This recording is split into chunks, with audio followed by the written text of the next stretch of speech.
Yeah, see? It's time for us to play some City of Gangsters, see? So, like the proverbial bear with his hand inside of the honeypot, I simply cannot help myself. I know that most Mobster games end up being absolutely terrible. It's just one of those dead genres in gaming that just can't seem to get it right. But I just can't help it, like a moth to the flame, man. I see a gangster game and my brain is full of just all of these tropes and De Niro movies and everything else, and I think to myself, yeah, dude, I want to play that game. And so here we are. Today we're going to be checking out City of Gangsters. This is kind of a weird game, and I don't really know how to describe it. I've played it for about an hour prior to the recording of this, just because it seemed like it was going to be complicated and have like a lot of moving parts. Like on one level, it's kind of like a 4X game, but not really. It's like part RPG, part 4X game, part strategy, moving around a map with kind of action points and movement points and undertaking activities, part Empire Manager. Like, it's got a lot of things going on, and while it's pretty buggy and crashy right now inside of the preview build that I've been given from the developers, there is merit here. Like, I can see what they're working towards, and through the dialogues and whatnot, like, it feels okay. And so I think that if they can get the technical issues squished on out, they may have something on their hands here. So anyways, the point of City of Gangsters is for you to start your own gangster empire. You start out as one guy with a car and a garage full of booze, and you've got to move that around, and then using the relationships that you forge along the way in making those sales, you meet new people, you set up new enterprises, you dodge the police, you try not to go to jail, and it all seems to work okay so long as the game isn't crashing to desktop. So anyways, I might be saving a lot during the course of this video, like it's a game from 1995, you know, like saving every single turn. If you see me do that, don't panic too much. It's just that I've had some crashes while testing the game out. So anyways, let's go ahead and we'll start off a new game here. We get to make our character. I'm gonna be a dude. Our last name is Schreiber. Alright, we'll be Hans then. We are Hans Schreiber. There are a bunch of different maps. Okay, there's 3 different maps we can play around with. Chicago, Detroit, and Pittsburgh. I do like the map generation in this game. It is randomized, which is actually kind of badass. I'll show you what I mean when we start this on off. Basically, it'll open up the map right here, and the loading screen is it generating the map. I think that's a really, really good design choice. There's nothing I hate more than just looking at like a black screen with a logo and like a turning wheel or something like this. This is really, really cool. I like it. And so we've started out in the Schreiber territory. A couple things about the UI that you're gonna need to know along the way, because as with all things, like Stellaris and, you know, Hearts of Iron and all those sorts of games, this has a very, very busy UI, and it can be kind of overwhelming the first time you load in. In fact, I wasn't even super sure I was gonna do a video, just because, like, I got up at, like, 9 o'clock this morning, and, like, this was the first thing I looked at, and I was like, oh man, there's no tutorial, there's icons everywhere, there's all kinds of things happening, I don't know what any of this stuff means. I was like, okay, maybe I'll sit on it for a week or so and kind of play it in my free time before I go ahead and do this. But after an hour and a half, the game is actually kind of intuitive and sort of has a way of teaching you to play itself without ever actually saying what you're supposed to do. Trust me, if you just drive around and click stuff, you will eventually find your way to where you want to go. So we have Hans Schreiber on the map here. We've got us, and we've got our little, I don't even know what kind of car that is. It's something. It's probably a Ford. I don't know. It's 1920s, so chances are it's a Ford. So anyways, we've got us and our car. Over here on the right-hand side of the map, you've got the ability to skip to the next turn. We've got our list of agents that are effectively working for our criminal enterprise. Pretty much only us for right now, Hans Schreiber. After playing for a while, I still haven't unlocked like a second or like a third guy or anything else like that, so it seems like that's something that starts to happen later on. However, in my longer playthrough that I was doing, I have found like other criminal agencies, and I've made like deals with them, like you supply me with this, I supply you with that, you keep the cops off of me, you know, you're responsible for controlling the police, I'm responsible for controlling transit, or so on and so forth. So anyways, here's us, our buildings that we own. So apparently we own a fireproof storage company. We can click on that right now, and it'll give us all the information in this window that we want to have. Over here on the left-hand side, these are very, very useful right here. When I found these, it made my life a lot easier. We have info overlays, so this is going to tell you basically like the hot areas of town where gang wars are going on, places that the police are actively looking at, places to get your car fixed, You've got deliveries that you can schedule. You've got who respects you versus who does not respect you. We've got the city zoning and stuff like that. Some of those tabs have never been relevant, but like when you need them, they have been really, really useful for me. We have this tab right here, which is by far the one that I use the most. Effectively, you use this to find locations to buy and sell basically everything on the list right here. And you are going to need to set up kind of just a business model of like all outputs require inputs and things like that. And so if you don't have them, you're going to grind to a halt, and then your money-making machine is not going to be printing money no mo. And so anyways, we've got our dialogues over here so we can take a look at, you know, financial reports, stuff of that nature, a list of your crews and the people that work for you, people that are against you, people that are for you. You can also learn skills, so these guys don't exist in a vacuum. These guys actually have like their own character sheet, and while it hasn't become relevant yet, I have found people along the way while conducting my criminal enterprise who have been like, hey, I can teach you a new skill, and I'll be like, oh, what is that skill? And they'll be like, I'll teach you how to make moonshine, you know what I mean? And then when you learn that, it goes onto your character sheet here, and you're now able to kind of make those illicit businesses. And so as you can tell, the game takes place in 1920. It is the height of prohibition. For those of you not from the United States, that's when liquor was outlawed in America for a good 10-15 year period, and that's sort of where most gangsterism in America found root, and basically that's why we had a real problem in the United States with organized crime for the following 70 years or so. It was all built on this foundation right here of just, you know, bad legislation. So anyways, we've got other things. We've got our crew capacity right here. We've got our vehicle limit. We've got our cargo vehicle limit. We don't own a cargo vehicle yet, but at some point we will get a cargo vehicle. We have our money. This is our money on hand and also our money that's stored inside of our warehouses. And I think that's about it for the UI. Yeah, I think that's about it. So anyways, the first thing we kind of want to do is we want to take stock. So we'll go on over to our storage company and we can take a look. We've got a warehouse right now. Our warehouse is apparently producing malt syrup every now and again. So every single turn we're going to be getting, every 4 turns we get 12 malt syrup. Okay. We have our industrial storage for that, and it looks like we have 125 crocks of homemade beer. That's right, that rubber shoe that you all seem to love so much that is edible, that's what we store our beer inside of too. 'Tis truly a piece of wonder apparel. We can load items into our vehicle. I think that's a really, really good idea. We're going to go ahead and let's load up some beer real fast. I'm going to throw the money inside just the warehouse, so I'm not carrying it around with me. I haven't done combat. We have a baseball bat with me, but in like the hour that I played, it seemed like most situations were kind of like resolvable just through like diplomacy or bribes. Like, I kind of like the fact that the game doesn't focus super heavily on combat, because really when it comes to criminal enterprise, combat and fighting and wars are really expensive. They generate heat. They're generally bad for everybody, and they really only engage in them when everything else has failed during this time period. So anyways, we'll go ahead and let's grab some crocks of beer here. I'll probably throw like 30 or 40 of those inside the whip, and then we're just going to drive around town seeing if there's anybody that's going to want to buy it. So navigation-wise, if you take a look, it took a while for me to find this. You have 3 actions per day that you can take. This is like going to a location and scouting it out. So as we drive around, you're going to find buildings just like these right here, where it has a question mark on it for an action point. You can go ahead and like figure out what that building is and kind of case the joint effectively, and you can learn about it. Other things you can do with your action points is you can have a conversation with another business owner, you can get into a fight, things like that, and then we have our movement points. So anyways, what we need to do is we need to start unlocking locations. It looks like there's 2 locations right here. This little thing right here, this little symbol right here with a person to a person, that means that there's an interesting dialogue here that you should go check out. And so I think that's exactly what we're going to do. Let's drive down the street. Let's see what's going on. A wide variety of foodstuffs arrive at the restaurant every day. Okay. They owe me a favor. Let's see what they can do. Do you know anybody who is buying or selling anything that I need? I think that's a really, really good idea. So we have one favor with this guy because we're friends with him. We got a reputation meter up here at the top. If you click on this icon right here, it'll basically give you information about this guy's relationship with literally everyone you've ever met, including you. And so it does have a little bit of kind of a Crusader Kings vibe to it, and the game keeps track of who likes who, who's allied with who hates who has like running problems. But I'm going to use one of my favorite tickets right here that I got by having enough friendliness with them to find out if there's anybody buying stuff that I've got. I hear you have some inventory that might be hard to get rid of. You should meet Milton.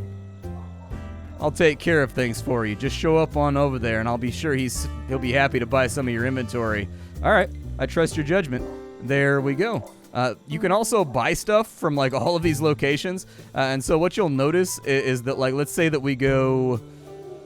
Well, there's not one open, but if you go to a lumber yard, you can buy barrels and lumber. You know, if you go to a steel mill, you can get steel kegs, and you can get iron. You know, stuff like that you're going to need to upgrade your buildings and do what it do out here. I'm going to go over to this corner right here. Looks like we have some other interesting things. We've got another favor over on this side. I'm going to see... You know anybody that's buying what I got? I should meet Vernon. Okay, so there we go. Vernon's over on that side too. Good. So we've got a couple of places now that we can ply our wares. Be careful about using up all of your favors. Like, the game gives you those early game favors for a reason. And it's because you kind of want to use some of them to set up your initial enterprise. But after that, you sort of want to sit on them just in case, like, there are people in the neighborhood whose, like, brother is a cop. Or whose, like, uncle is a sheriff or something like that. And, like, when it comes down to it, it's nice to have a few favors in your back pocket to smooth things over in your home territory. Make sure you never come under suspicion. I'm going to move down to here, and we're going to go see what this guy wants. Fizzy drinks, fruity malts, and creamy milkshakes. I love the flavor text and stuff that they've got going on each and every single building. Like, that's really, really good. I like that a lot. And every single one of these characters has perks and like, things about them. So this guy is organized. This guy is hardworking, but he's clumsy. So he's bad in a fight, but he's good at building things fast, and he's really, really good at gaining XP while acting as a manager for illicit things. So anyways, or legitimate things. Like right now, he just runs a malt shop. You got anything you want to buy or sell? He'll buy moonshine. Okay, I don't have moonshine. I have beer. So unfortunately, that's not going to be that helpful. I got a favor with him. No, I'm not going to worry about that. Let's go ahead and we will drive on down the street over to here. And I will use... Let's go in here real fast. Do you have anything? I want to sell moonshine. Man, everybody wants moonshine, and I ain't got no moon... Do I have moonshine? Hold on. Do I have moonshine? Oh, I have 25 things of moonshine, dude. Okay, so I do have moonshine. So we do have a way to make a little bit of money at the beginning of the game, but I really need to find somebody that's interested in buying beer.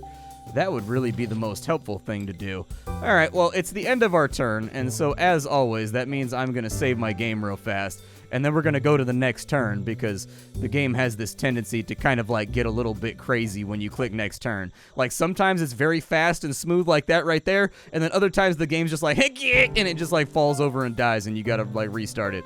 It just kind of, it's like 50-50, and it's taught me to save a lot, all right?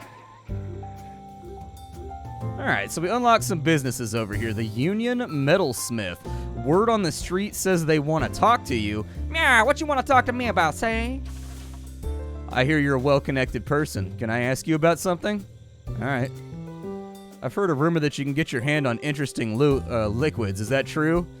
Yeah, I got homebrew. Yeah, why don't you bring over some beer and we'll see if it's the good stuff. Sure. Here's your sample. That's great. This is the closest to actual beer that I've had in a while. I'd be happy to offer this to customers. You want to go into business? Yeah, let's do some business. There you go. So we got 25 reputation. And the game has these cool little pop-up postcards and kind of like photographs and stuff that happen whenever you make like a big business deal. Like if you end up creating like a wine empire, for example, which is what I was selling when I was playing before this, like the pictures are all you like kind of toasting with wine glasses and things like that. Like they're actually like remarkably sort of in tune with the rest of the game. And that's what I mean with this game is that like the little pieces are there for sort of like an immersive experience and kind of like making something that feels like more than the sum of its parts. And it's definitely something that I'm watching because like gangster games almost never turn out to be any good, or they turn out to be like, you know, wide as an ocean, thin as a puddle. It's just like, you never know with gangster games.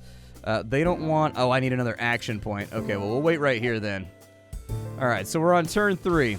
With the Union Metalsmith, I do want to come in here and sell some beer because we need money. Money is what greases the wheels and makes the world go around in this game.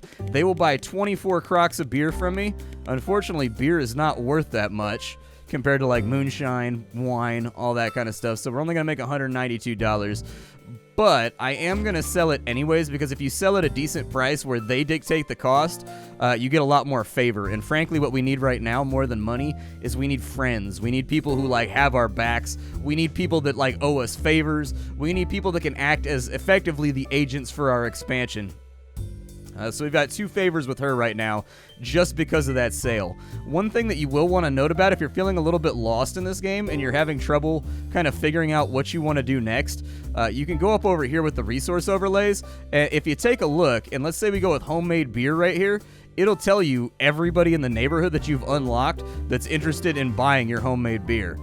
Or, for example, if you have Moonshine, those 2 people that we visited earlier, it'll have Moonshine. And what's even better is if there's somebody selling those things, it will also flag them. So, like, let's say we need barley. This guy right here is selling barley. We don't have grape concentrate.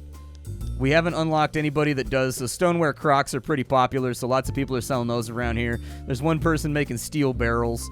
Crowbars, baseball bats, not really going to be able to find that around here. Looks like it's kind of a desert for construction stuff too, but you see what I mean. Like if you're feeling lost or sort of confused about what you want to do next in the game, or like you have a goal in mind, but you're having trouble getting it moving, just start looking at the resource panels and be like, okay, well I have this and I want to get rid of it.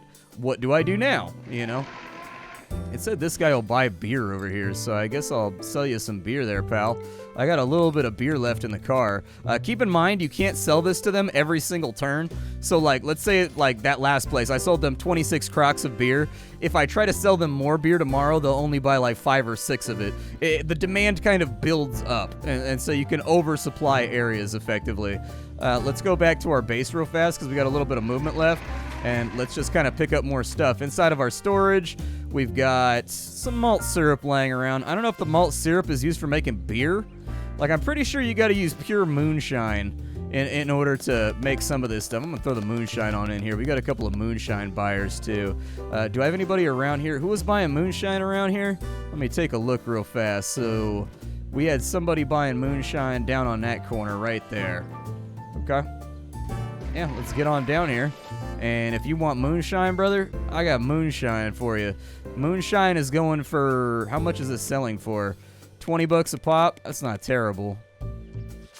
We need to make money because we got to expand our operation and get more muscle and hire more people. So 608, I mean, we made 500 bucks today. For 1920 money, I'm pretty sure that nobody's going to be looking at you funny. All right, 500 bucks was a lot of money back then. Was there anybody else around here that wanted to, like, make a sale? To, like, you know, vamos a hacer un negocio? Over here? Right there? Okay, sounds good. Alright, so we'll set up right there. And we'll sell to him. And that's going to be pretty much all of our supply gone. Not a bad sales day. We've got 900 bucks sitting around. So let's take a look back. And what you'll notice is we're not actually producing our own liquor right now. We've got the materials to make liquor, so we've got the malt syrup over here, but we're gonna have to like kind of buy our barrels and stuff like that from other people, and that's no bueno. We don't want that. So let's go ahead and I'm gonna move all of our cash on hand inside of here. We've got 4 lumber right here that the game generously gives you so that you can expand your operation, and we have an empty space in our backroom business. So like this right here is the front, and this right here is like where the magic happens. What we can do is with backroom brew and crocks, it looks like we can make ourselves 50 beer every 4 turns. That could work out pretty well for us, and we've already got the synergy in place, so I'm going to go ahead and build it. It's going to take us 5 turns to get that done. We do need the stoneware crockery, so we'll have to set up some kind of business deal there. I haven't really gotten to the point where I've figured out how deliveries work, but with the stoneware crockery, let's see what we got around here. So stoneware crocks, I can buy them right over here, and actually it looks like I can buy them from the guy that we're friendly with, right? Yeah, so let's see if, what does he want for these? $2 a crock? Okay, yeah, I'll pick it up right now. I don't have any money on me though, do I? Or will it take it from the communal fund? Yeah, it won't take it from the communal fund, so I actually got the money on me. Okay, we'll go back over here, and we will load up some dollary dues. There we go, 300 bucks in my pocket, my hat on ace deuce, and I'm ready to, like, you know, I'm ready to do some gangster stuff out here. Let's go ahead and I'm gonna buy some stoneware crocks. So that's gonna be 60 bucks. Not too bad. See you around. Anybody else got stoneware Crocs around here? Because I got a feeling we're going to need a lot of them. We've got another thing over there. Okay.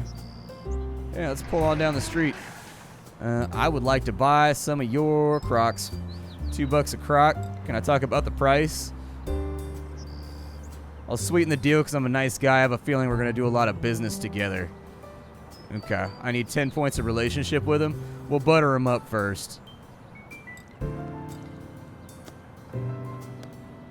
We are actually 100% full on Crocs right now.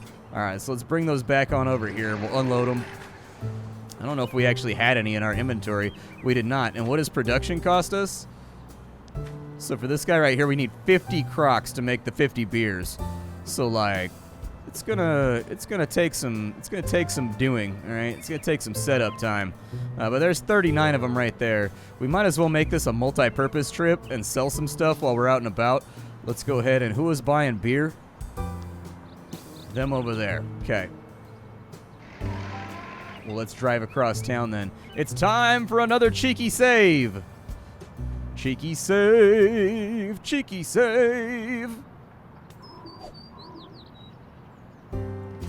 All right, so let's sell the beer off. He only wants 8 Crocs, unfortunately, but I need the money, so. I don't have much else over there. I think it was you, right, that wanted to buy more beer? I think it was somebody over here that was buying beer, right? Oh, they wanted Moonshine. Gotcha. All right, well, let's take a look and break open our handy-dandy resource menu again. Oh, it was them. Gotcha. Okay, we'll go back over here and see if we can sell some beer. 20 Crocs. Nice, dude. Unload it. Perfect. Okay, so now I just need to track down some more Crocs. You got some more crockery over here, my guy? If you got some crockery, you know, I'm ready to talkery. So, he's got no Crocs right now. You got Crocs? He's got hard cider and cigarettes, huh? Okay. Stoneware Crocs are actually both of these buildings right here, but I ain't got any movement points left, so unfortunately it ain't gonna work out that great for me. Let's see here. What you got? Stoneware Crocs. Yeah, I'll pick them up right now, dude. Let's go ahead and take as many as I can. There we go.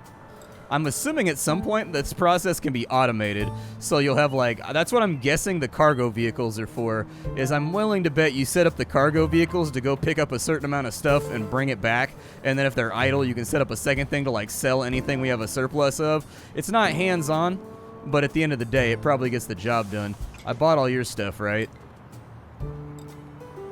Yeah, I bought all your stuff, so you are who I need now. You got steel barrels? I thought you had stoneware crockeries too.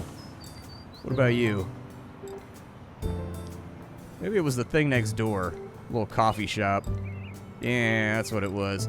I'll pick it up right now. I don't know how much more I can carry, but you know, we're making our moves at the moment. And then once I've got enough for the first batch of beer to come out, I think what I'm gonna do is I'll probably start scouting out our neighborhood and figuring out like who our neighbors are, like who's a problem, who is dangerous to me, who is not dangerous to me. There we go. So we got enough Crocs for the first load. It's going to take us 5 weeks to get this done anyways, and then 4 weeks for the first production, so like I'm not that worried about it. Let's go ahead and go uptown, see if we can find anything else going on over here. So we've got ourselves Cafe Glasgow, or Glasgow. We got ourselves a smoke shop, and word on the street is that they want to talk to me, see? I hear you're a connected person. Can I ask you about something? Yeah, sure. You got, oh, cool, it's another hookup. Nice. Okay, so you got another person that wants to buy beer. Well, let's show them the stuff. You can never have enough friends. I prefer to run my stuff peacefully, so yeah, take as many beers as you can with you. I'm sure they'll want to buy after this, and we'll swing it back up and over here. All right, so I will sell, oh, I have the beer. There you go. Nice. Yeah, let's do business. So there you go. We've got another business partner over here. Sounds good. If I can arrange some favors all along the borders. So you see like this little area? This is our controlled area. if you have a good relationship with somebody, you can approach them and ask them to become a front for your illegal businesses, and it'll expand your little empire, basically. It takes some work, and you're going to have to, like, bribe politicians and get the cops on your side, but all of it, like, once you start the process, the game actually does a pretty good job of explaining it to you. I will sell you some homemade beer. You only want 10 Crocs? Man, you better call me back when you're ready to make a big boy order. Drive my way across town, you'd be like, I'll take 1 bottle. Man, you think this is? I'm a busy dude. I got better stuff to do, man. I got better stuff to do. Let's go ahead and take a look into other territories over here. It is, oh, we found another outfit. The Lloyd crew. Alright. I can improve my abilities now. So increase the number of action points per turn. We can be smart. We can be efficient, so we get more movement points. Or we can get better at fighting. I'm going to build my character to be a fighter, I think. There you go. Your crew is becoming better at knocking heads, a valuable skill in this tough city. So I guess it doesn't sync up. I would say just that for immersion's sake, like, these little pictures should correspond to what you did.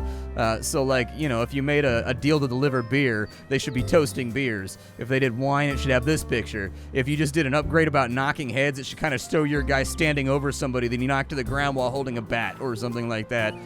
So we found another crew. I wonder if I can, like, talk to him. Let's see here. We finished building a new operation, and it's ready to roll.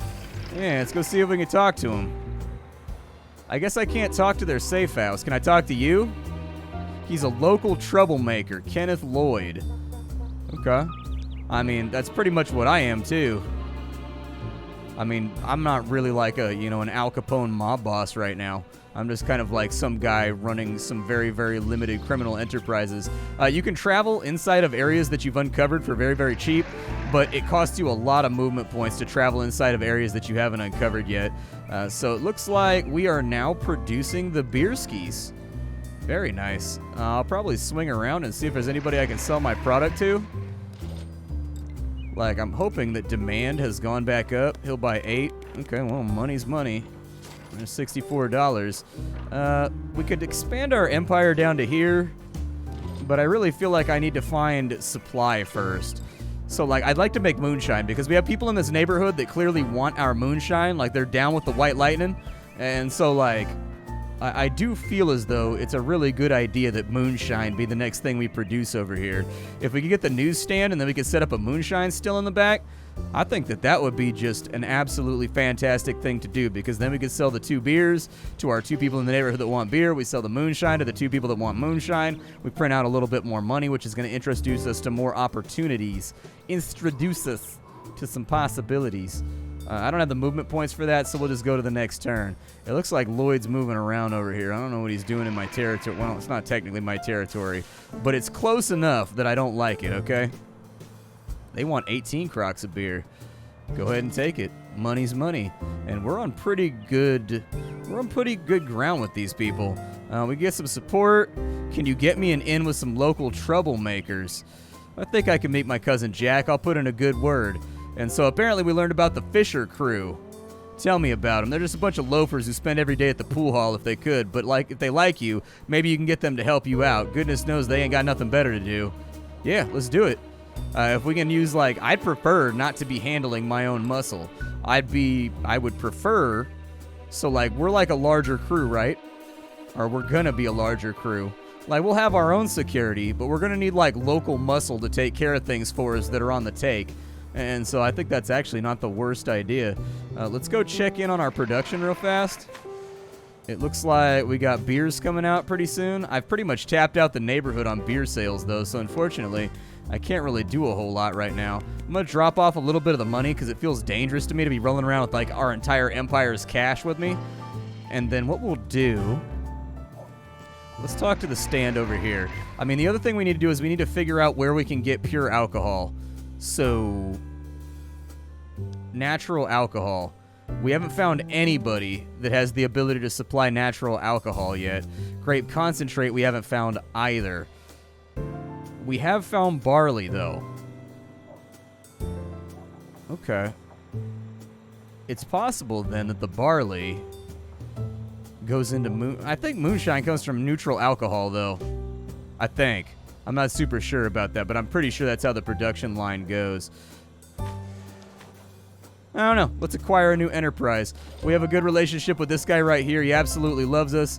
Let's go ahead and we want to expand our territory and take over this part of the city. Run a front for me. What exactly is involved? Well, it's pretty simple. We get the locals on our side. We get respect as benevolent protectors. You keep your ear to the ground for opportunities to throw some money around for a good cause. Okay, I get it. What happens next? Once people know about us and we control a new corner, our outfit will extend an offer of protection to local businesses. This helps us protect everybody in the area. We will then get collection money. So I got to pay this guy $110 to effectively bring her into the family. Or at least make her an affiliate. We will shake on it. There you go. And so we've got ourselves a new front. And then what's going to happen is when we talk to this person, we can use a favor to figure out. I could use a new building. Oh, okay, that's a new option that I haven't seen before.